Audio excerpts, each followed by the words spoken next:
We're so glad to have our colleagues here. Rebecca and Stephen and Karen are joining us from South Central College and Mankato ABE for talking about navigation services, a key glue, I think, to this work. So we're so glad to have you here. Thanks for taking the time and for sharing your time and your expertise this morning. Go ahead, Rebecca. All right, thank you guys. Welcome.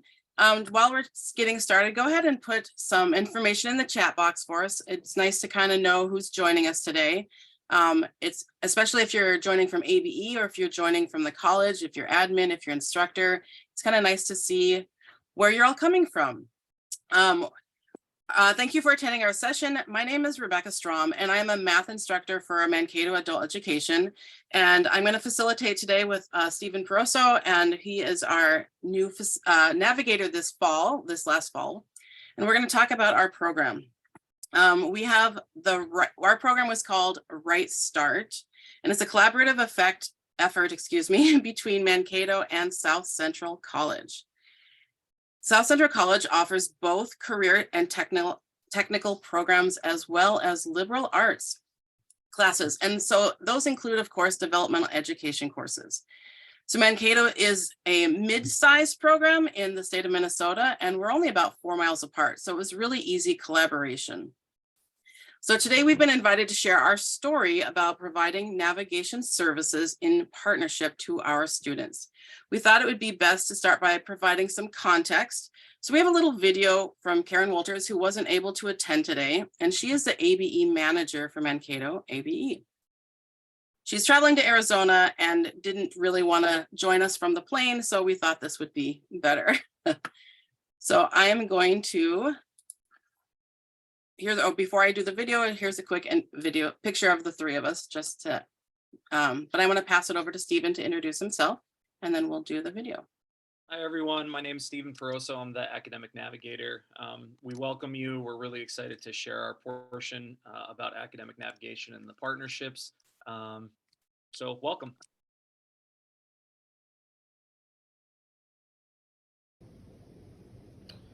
Good morning, Karen. Can you tell us about your partnership with South Central College? Sure. So I think it is important to know that we have a long-standing relationship with South Central College. Mm-hmm. We have probably been on campus since around 2007, 2008. Okay. And it started out with a college prep program that was just a prep, kind of an extension of GED. So people would get a GED or go to advanced ESL, and then they needed just a little bit higher level before they went into college and a little bit more knowledge. Sure. So we had a college prep program on campus for many years. And then we had fast track grants, and that was a collaboration between South Central College, Career Force, which used to be called Workforce Centers, and ABE. And the grants required us to work together as a team to help enroll people into career and technical education programs. Okay. So that has been around for us, many years, since before 2010. So having those relationships in place helped us move into Right Start. Sure. If we hadn't had that first, I think our partnership now would not have developed as fast. Sure. Right. Can you tell us a little bit more about how your Right Start program began? Right. So in our career technical program that I talked about, that fast track, years back and now has evolved into Pathways to Prosperity, we have a model where we have bridge programming, which is kind of like a college prep, a pre-college experience. Sure. And then we have integrated instruction, which means the college teacher and the ABE teacher are in the classroom together with the student, working together with them. That model worked great for career tech ed. So we decided to try that with developmental ed. So sure. Right Start is, when we first started it, was modeled after our South Central College career tech ed program, where the college teacher is teaching their developmental ed class and the ABE teacher is there to support. That could be study sessions before class, after class. It could be the teacher in the classroom helping during class. That we started with a Bremer grant. It was a 2-year Otto Bremer grant. And we had math classes, reading classes, English classes, and English for academic purposes, which was English classes for people who are not native speakers in ESL. We had all 4 of those going. And in our 2-year grant, what we realized was that the day-to-day needs, like the daily maintenance needs, were mostly in math and EAP. Okay. The reading and the writing, or the English classes, the native speakers didn't seem to come to study sessions as frequently. It's like, I don't know if it was hard to admit I need to learn to read better, or if I need to, they really would only come when they needed something done. Like, I have to have this paper written. Sure. Or I have to have this assignment done. And then they would come and want help. But that's more like the tutoring center could do it. So we ended up really focusing on math and EAP. And after our Bremer grant was done, we decided to have the college and ABE would pay for, the college paid for a math teacher, I'm paying for the EAP teacher, and we have that going. It's sustained now. Sure. And that has been going really well. Those partnerships are really strong. Those classroom collaborations are really going well. Okay. When did you notice that there was a need for higher level services? Yeah. One of the things that was happening in those classes was we were tracking like how many students finished the class and moved on to college level. And when people would drop out, I asked the teachers to record why they left. And you don't always know why someone leaves. Sometimes they just disappear, but a lot of times there's things happening leading up to that. Like, I just found out that I'm going to be evicted, and then all of a sudden the person isn't showing up. Or my car broke down, I'm having some trouble getting there. My daycare fell through. Just all these reasons that were showing up were not necessarily academic. I mean, sometimes students just came in with skills that were just really low and they just didn't come or put the time in. But a lot of times it wasn't academic, it was life. And so we realized we were getting asked, like, what should I do about this? What should I do about that? And I'm trying to find somebody at the college to connect them to. Academic advisors are typically helping with the academics. You know, there's social workers that you can grab and help here and there. But it seemed like there were certain students that almost needed like a life coach, like a day-to-day intervention. Sure. To make sure that they could make it through. We also noticed that we wanted more connection between ABE and the college as far as moving people into college that weren't necessarily planning to go into those career and tech programs that we already have established. So if they were planning to go into CNA or welding or one of these career pathways that we had established in the other program, that connection was there.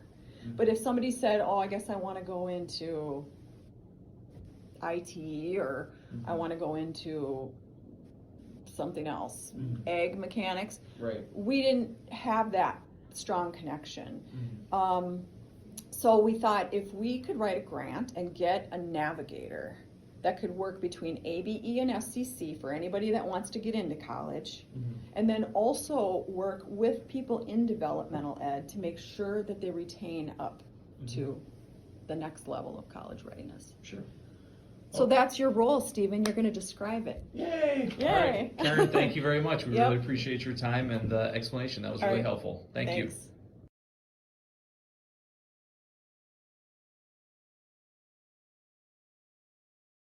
All right.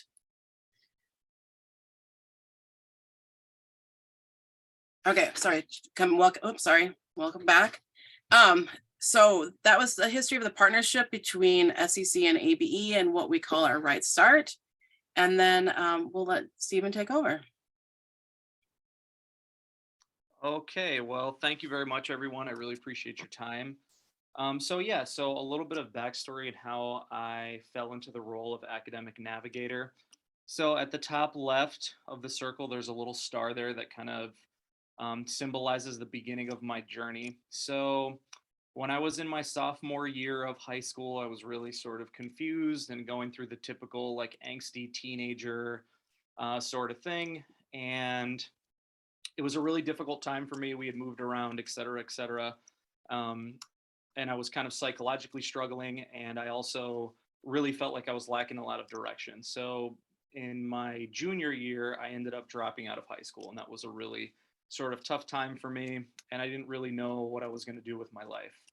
Shortly after that, I started studying for a GED, um, and got my GED that same junior year. And then right before I started going to community college, there was a 5-year gap where I was working in the restaurant business. I was actually telling this story to a friend of mine um, last night about this sort of symbolic moment where I was working at a Johnny Rockets restaurant on Ocean Drive in Florida. And it's a 50s burger joint where they make you wear these little paper hats.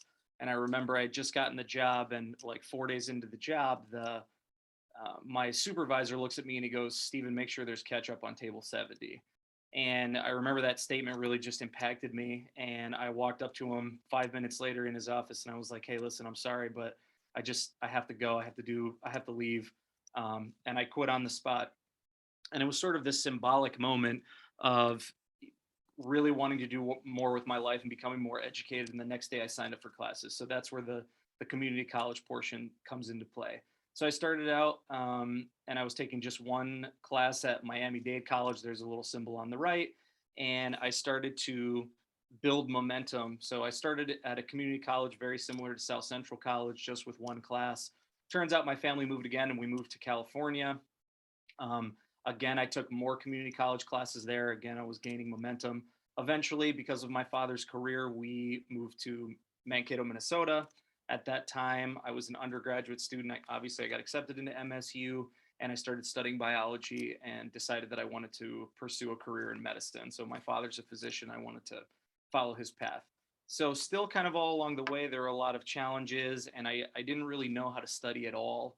And there were moments where there were, again, like psychological, emotional problems. There was the figuring out how I was going to pay for school and also just navigating the complex systems of the college and university setting. So my parents went to school in Argentina for the most part. So there wasn't that traditional idea of like, hey, you go from high school to college to a university and so on and so forth. So they weren't much help in that sense just because they didn't know what was going on. So after I got my bachelor's, my grades were still kind of so-so, and I had a few people that helped me, but still really felt like I didn't have an ally at the university. I eventually went on to get my master's in bio, and that's where I really had sort of doubled down and was focusing really intensely on my studies. And that's where I really started to figure out at least the academic portion of navigating systems in general. And so I started to do well in those classes. And right when I was kind of finishing up towards the end, there was also a whole 5-year period where I was doing research and volunteer and interpreting and all this different stuff. Then I started studying for the MCAT exam, which is the medical college acceptance test, and it's an 8-hour long test with a million questions on it. I studied for that for 5 months, and eventually I did well on that and applied to medical school in 2017. So now we're on the bottom. And then in 2018, I was in medical school at the IU School of Medicine, that's Indiana.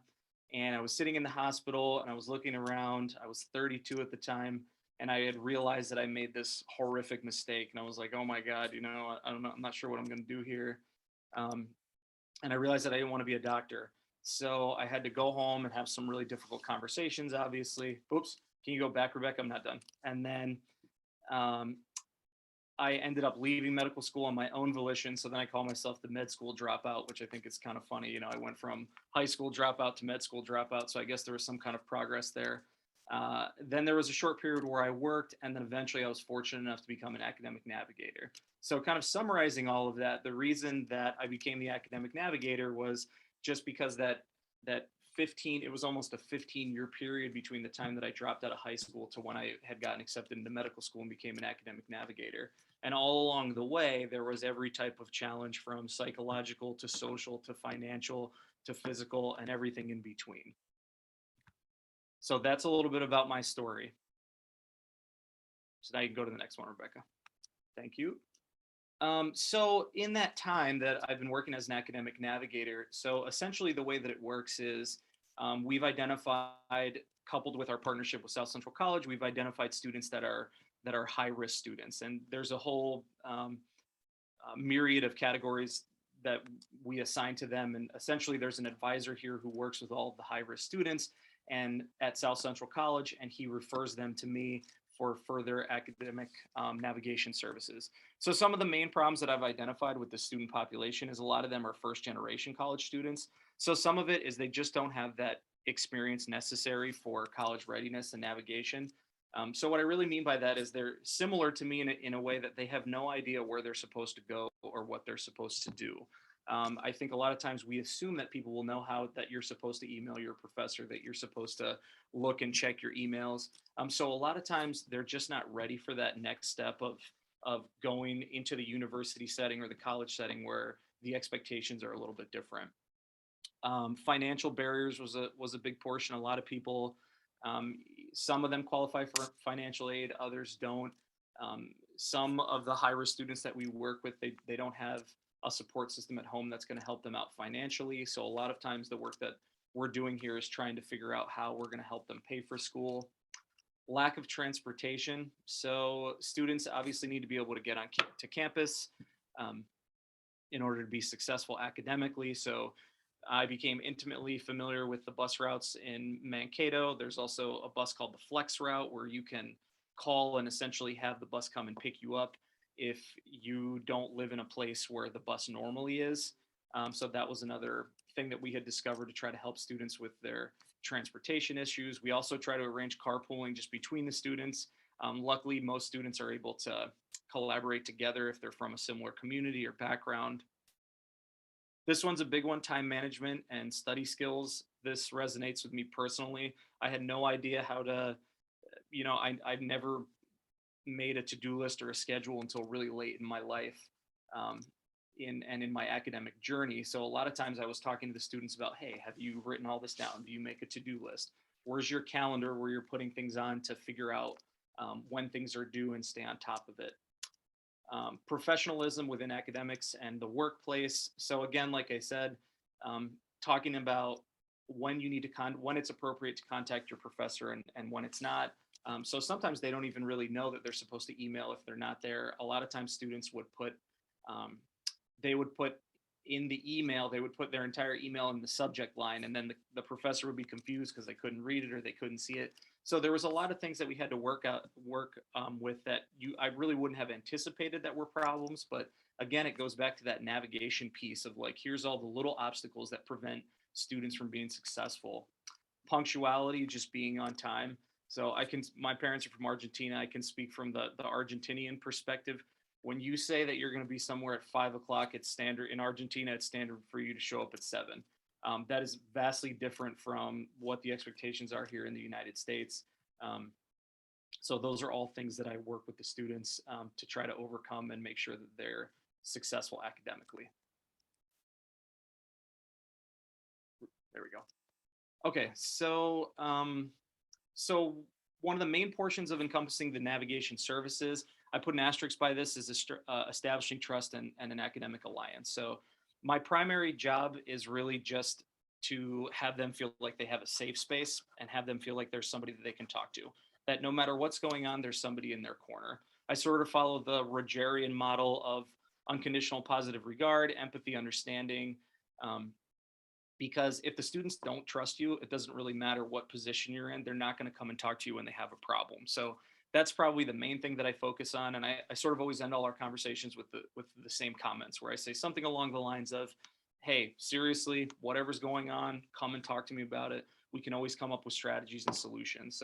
So being a navigator encompasses having students trust you and having students feel like they can come to you regardless if the problem is psychological, if it's financial, if it's with a professor, if it's with another student. I always want them to feel like there's somebody in their corner.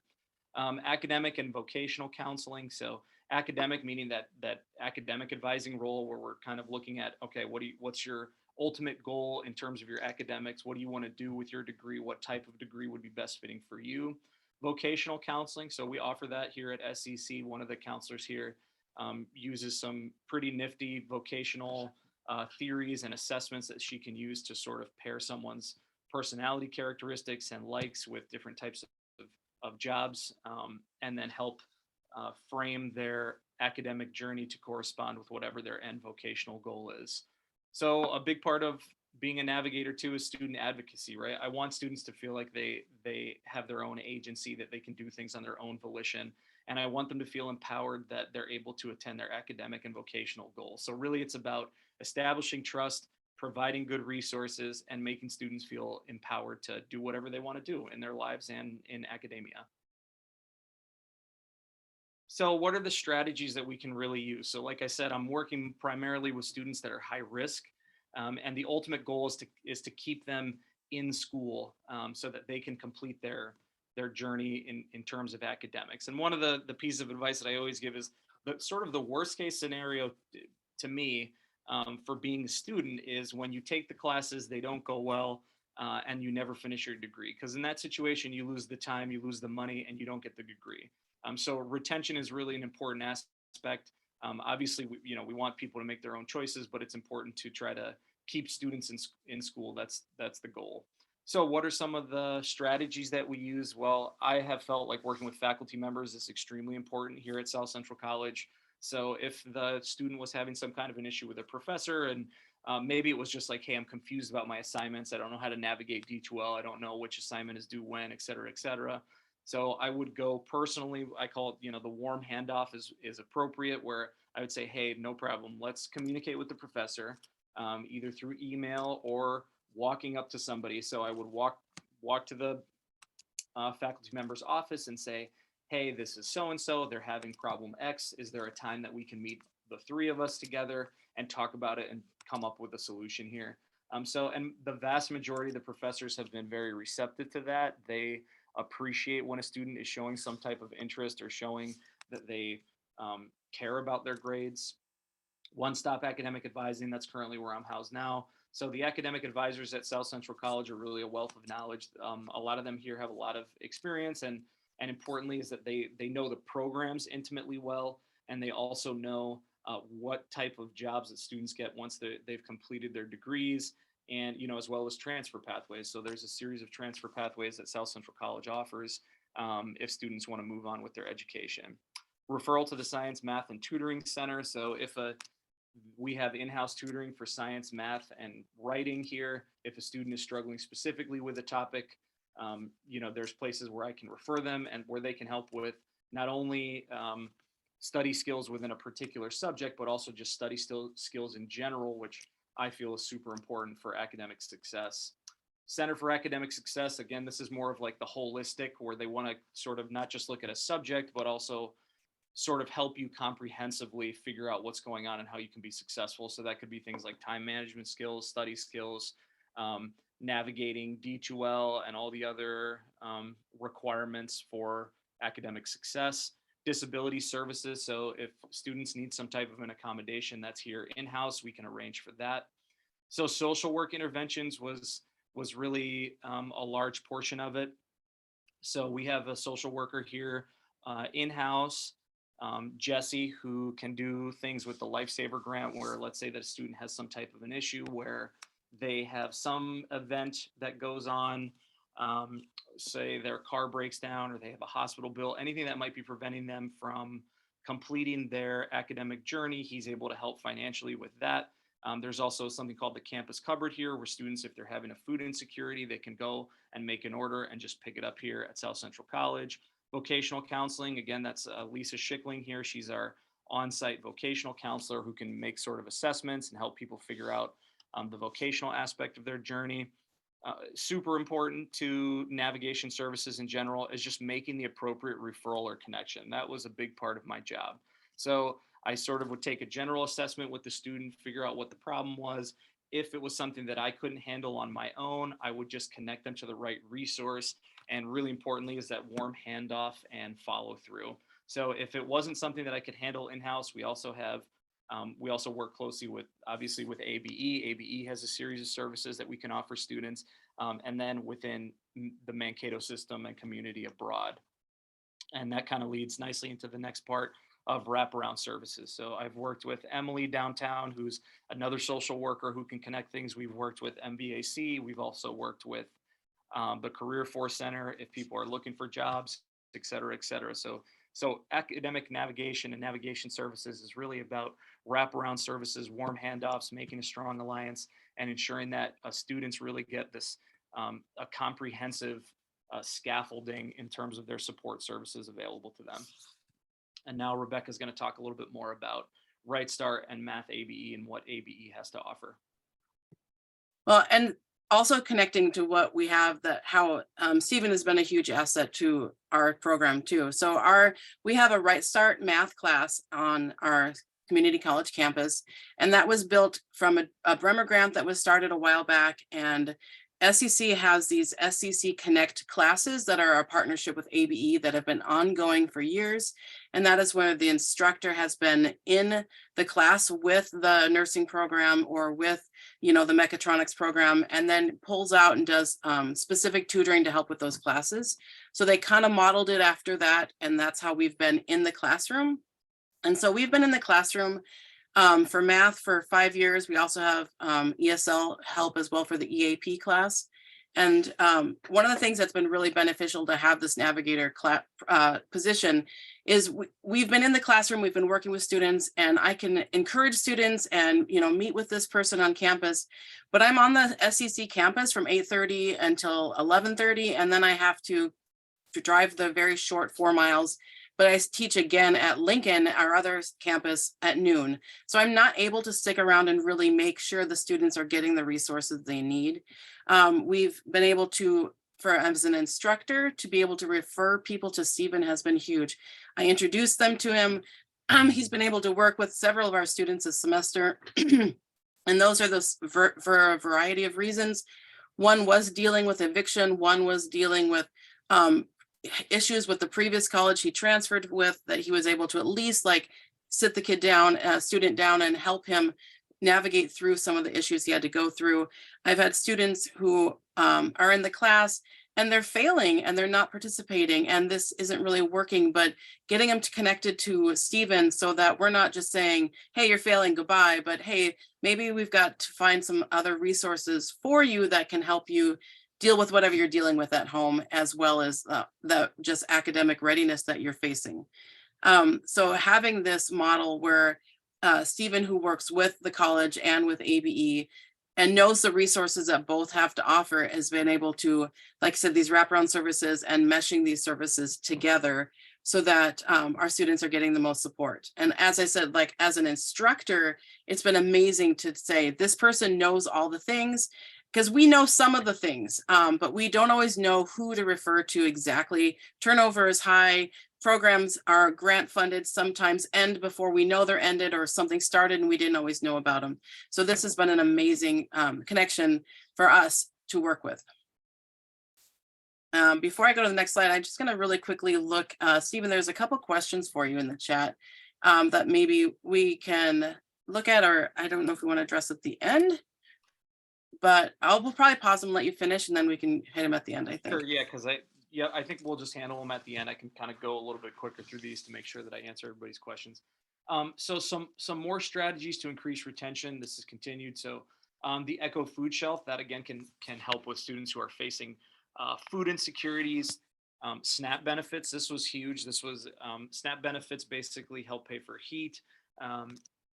And energy assistance, and it's really easy. People just fill out a form and then you just turn it in. If they're eligible, there's some eligibility requirements, but I would say the majority of the times that a student's been referred to me, they're usually eligible. Again, super easy and can just provide even a family with a little bit of relief. I talked briefly about Career Force, so we have a partnership with the Career Force Center. That's where we can refer people if they are interested in finding a job. There's also some bridge things that maybe Rebecca could talk a little bit more about if we have time. But also there's bridge classes that are offered, and essentially what they do, well, I'll talk about that at the end in the grants portion, but so Minnesota MVAC, there's the homeless prevention program. Obviously the name there kind of speaks for itself. Energy assistance, the We'll Get There. So MVAC gives out free vehicles.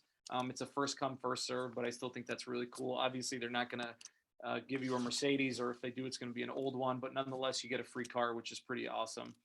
Grants and partnerships. So this goes back to Career Force. If you're in a healthcare career, there's Bridge. That's what Rebecca was talking about a little bit more, where essentially ABE pays someone to be at SCC, and they go through these classes that are in healthcare. And if the student is able to be successful there, it acts as a nice ladder.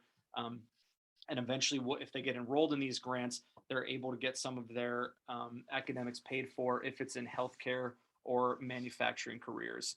And ABE also offers a lot of academic support. Let's say that students don't want to pay for a math class in a traditional college setting, they're able to do it in ABE. Rebecca's been really instrumental in all that and helping students one-on-one and sort of just scaffold them appropriately. And there's a lot of other teachers at ABE who do the same thing, are willing to just help students on a one-on-one and individualistic basis.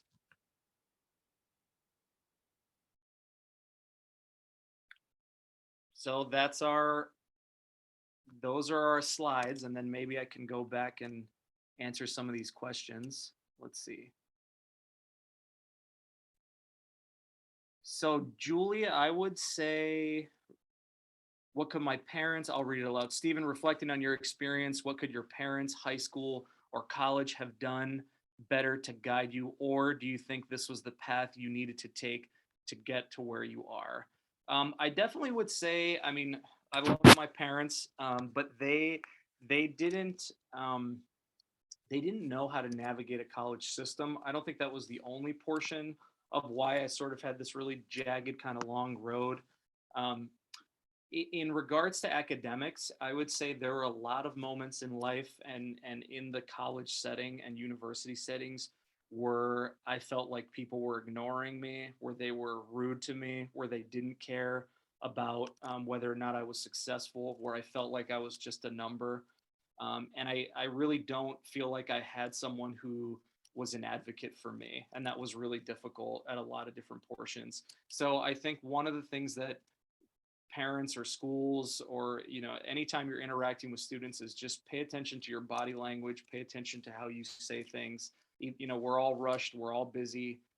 But I think that if you really take the time to get to know somebody, and granted, I know that you can't do that every time, but even if you're just embodying an open and understanding presence, that can make a huge difference. Because there was a lot of times, I think, where I went to someone to confide in them or ask for help, and there wasn't any reciprocity there. And so I think that those things could have made a difference in the path. They could have led me to a different place where I'm not sure what could have happened, but I think that would have been really positive for me.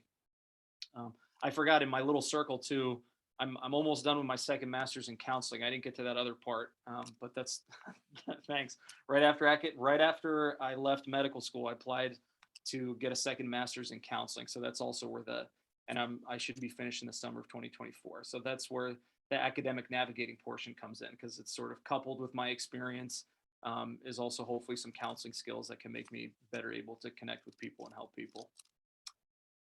And it looks like we have one more question. Are there two? Here's one, Stephen. It's good to see that your program's retention strategies are very similar to those used by navigators at IIMN. Do you ever work with students in small or large group workshops, or is the work exclusively one-on-one? Workshops have been very helpful for our program in fostering community among students who need the most support. Also, I think I missed it. What year was your navigator role established at South Central? So to answer the first part of the questions, right now it's been one-on-one. My caseload has slowly been growing. So as students, it's sort of like word of mouth. It's where I'll help a student with a problem, and then they'll tell their friends, and then they'll be like, hey, you should talk to Stephen. He can help you with whatever problem you're having. So it is growing. It's not, I haven't thought about doing a workshop. That's not something I'm opposed to. I'd be really happy to do that. but mostly it's been one-on-one. And I think that, at least as of right now, is where I've been the most effective. And then it officially started last year, and it was through, I think there's another question about grant funding.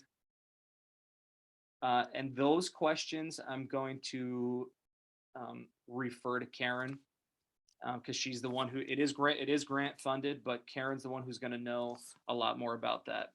What is your caseload? About how many learners? I would say right now it's about 30. Some of them are, there we go. Rebecca put the contact information if anybody wants to reach out to Karen about the logistics and the financial portion of it, or the grant. So I know that what's happening is ABE originally is paying for it, and now they're going to hire a navigator at SCC. So there might be some transferring of the grant or changing, but I'm not really privy to that information.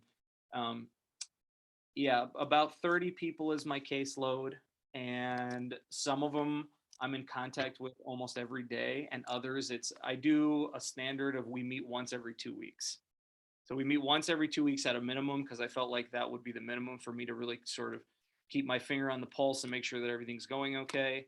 But if it was once a week, that would almost be too much, and I also don't want to be too intrusive in the student's life. But some students just reach out to me weekly, and that's been fine, and I think that's worse, and I sort of just adjust as needed. I can speak a little bit from what I remember about the position funding. I believe ABE fully funded it the first year with the agreement with South Central that they would take it over and it would become a permanent position that South Central would then would pay. So it was like a transition. ABE was the first year, and now it's a permanent position through South Central, from what I understand, if that helps with that. I do see a quick question for me about bringing these resources into my instruction. What's been really helpful for me is Stephen has come to the classroom the first week of school and talked about, like, these are the offerings. He's met the students, left business cards, and that was helpful for them to have that name and a face together. I also will bring him into emails and questions when I have them. I really appreciate having someone who knows, like, I can come to Stephen and say, my student is struggling with this. I don't even know if there's help with this specific thing on campus, and he is able to point me in the right direction. So we have been able to talk about the resources in the beginning of the week and then refer people to him, but also I can go to him and ask for specific, like, what do you recommend? How do I, is there someone on campus I can send this person to, kind of a thing. Looks like we have another question from Laura. What have you determined to be the criteria of determining when to continue reaching out and when to let go? Guiding versus hand-holding for students. So as a general statement, I don't really let go until there's been a firm decision as to whether or not you're going to continue in school, meaning you've already signed up for classes or you finished your degree. So the goal is really to get them to the next semester. So I don't really think about the long term, like, hey, am I going to, or I try not to. I try to be more present and say, like, hey, how am I going to keep the student, or do everything that I can to make sure that they complete their degree for the next, year and a half or 2 years or 4 years, so on and so forth. It's really just about getting them through the classes that they're in and having them sign up for the next time. In terms of letting go, like I said, obviously there's a boundary where I don't want to be too intrusive or, like, quote, too pushy, right? So, but if a student, like, let's say that a student has ghosted me, which has happened, meaning they don't respond to anything, that's totally fine. I usually make a couple of attempts. So if I'll write to them, I'll give it a couple days or a week, then I'll try again. And then I sort of just space it out further and further. And then I always document. So we document everything. We say, hey, I reached out to this student on this day via email. I call them over the phone and leave a message. But obviously, like, if someone's clearly giving the signal of, hey, I'm not interested in the navigation services anymore, then at that point, I would just consider it closed, and that I've just communicated to Karen and sort of worked with that on a individual basis, a case by case sort of thing.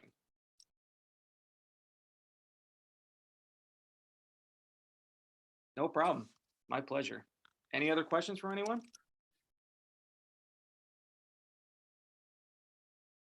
Yeah, we specifically talked about it was okay to end a little early since the time between sessions is so short. So we can stick around for a few minutes if you have questions, but if you don't have any more, then that's all right too. Yeah, we can definitely stay a couple more minutes, but let me drop that link to the flyer, and the general session begins at 11:20. So we have a little bit of time. Let me put that in the chat there. I have a random question for you, Stephen. I'm wondering what role, and with your background in counseling and social work and such, what role trauma plays in the work that you do, and if you have students who are having trouble sticking with it because they have yet to heal from trauma, either academic or other. Does it come up much in your work? You know, I think it definitely does, but I think that it's something that's more covert. And you know, that the one thing I guess that I'll say about that is, since I'm in a master's in counseling, I'm training to be a therapist. My goal isn't to be a therapist in the session. So even though I really want to explore that, I'm open to hearing people and what they have to say. And I definitely do an inquiry into somebody's um, personal life, because I think that that's important to establish some kind of a connection so that you're not so Mm. superficial or transactional in your interactions with students. But I definitely think it plays a major role. I mean, I Yeah. think that there's a lot of students that, you know, are coming here. A lot of their parents are immigrants just like mine, who, I mean, when my parents moved here in the 80s, there was like a genocide in Argentina where 30,000 people were killed, some of them my parents' friends. So you think about, I mean, did that impact my parents? I'm sure it did. And I'm sure that Right. there's great tragedy that people don't share with me that is influencing their day-to-day interactions with people. And Yeah. again, that I think that's why it's important just to be open. You know, like I'm working with a student now, and last week I was like, hey, you know, like, is there anything else I can do for you? Like, I just want to make sure that I'm helping you in any way that I can. And he just goes, I just want to come here and talk to you. Yeah. And that's a Cool. service. That's a huge service that you No offer. problem. Yeah, and your background in counseling, I'm sure, offers just that sort of reassuring, welcoming, I hope so. belonging space as well. And one thing we've done at Atlas is quite a bit of work around trauma-informed instruction. And, you know, trauma, of course, big T, tragedy of some kind or incident, but also chronic poverty or, you know, domestic violence as a young child, or alcoholism in a family, or any number of things that contribute to a student's sort of stick-with-itness. Sure. And barriers to learning in general, and decision making is impeded, like all sorts of things come into play. So I'm glad someone with your background is in your role. Well, thank you. I appreciate that. There is a Latino population. I speak Spanish fluently, so we have that connection immediately, which I really like. I'm definitely here to try to support the Latino community in South Central College, but also just in Mankato and Minnesota abroad. So I've connected as much as I can, and hopefully we'll continue to connect a lot more at South Central College and Lincoln ABE with the Latinos. And I've also connected with Latino population at ABE. Do you meet with families as a unit or just the student? So right now it's just with the student. I wouldn't be opposed to having somebody bring a family member, but I think there's some logistical issues with that. If it's as an academic navigator, I'm not allowed to. I think the student can bring whoever they want, but I couldn't speak to a parent specifically about academic issues with their child, because of FERPA. Exactly. I'm very used to saying HIPAA in medicine, but FERPA is the academic HIPAA, as I'm sure most of you guys know. So yeah, there is the FERPA boundary that I never want to cross. But again, I wouldn't be opposed to somebody bringing their parent in here just to communicate and also be part of that support structure, as long as it's okay with the student.